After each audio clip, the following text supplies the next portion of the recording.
চট্টগ্রামে শোরুম উদ্বোধন করতে গিয়ে মাথা ফেটে গেল মেহজাবিনের। ঘটনার পিছের ঘটনা কি, চলেন জেনে নেওয়া যাক। পরশুদিন মেহজাবিন গিয়েছিলেন চট্টগ্রামে একটি শোরুম উদ্বোধনের জন্য, যার ঘোষণা তিনি নিজে একটি পোস্টের মাধ্যমে দিয়েছেন। সেখানে মেহজাবিনের ফ্যানরা তার জন্য জড়ো হতে থাকে। পুলিশও মোতায়েন করা হয়েছিল মেহজাবিনের সুরক্ষার জন্য। এরই মাঝে একটি পোস্ট বেশ ভাইরাল হয়। সেখানে লেখা ছিল, মেহজাবিনকে দিয়ে যদি শোরুম ওপেনিং করা হয় তাহলে তাওহীদ জনতা তার তীব্র প্রতিবাদ করে তুলবে। এসব ঘটনার মাঝে মেহজাবিনের এরকম একটি ছবি ভাইরাল হয়ে যায় ফেসবুকে। তখন মেহজাবিনের ভক্তরা তাকে নিয়ে আরও দুশ্চিন্তায় পড়ে যায়। ঘটনা ছিল, এর আগের দিন সেই শোরুম উদ্বোধন করা হয়েছে চট্টগ্রামের বাইতুস শরফের হুজুরকে দিয়ে।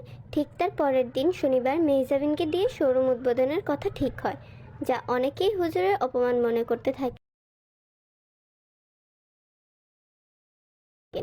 এই কারণে তাওহীদ জনতা এরকম বাধা দিতে থাকে মেহজাবিনের হাত থেকে শোরুম ওপেনিংয়ে, এবং তারা শোরুমের নিচে অবস্থান নেন। মেহজাবিন যখন চিটাগাং এয়ারপোর্টে পৌঁছান তখন মালিক পক্ষ এসব বিষয়ে তাকে জানালে তারা মিউচুয়ালি সেখানে আসার প্ল্যান বাদ করে দেন। পরে মেহজাবিন তার একটি ফেসবুক পোস্ট দিয়ে লেখেন তিনি সুস্থ আছেন এবং ঢাকায় নিজের বাসায় আছেন। নিরাপত্তার কারণে তিনি চিটাগাং এর শোরুম ওপেনিংয়ে থাকতে পারেননি, তার জন্য তিনি দুঃখিত।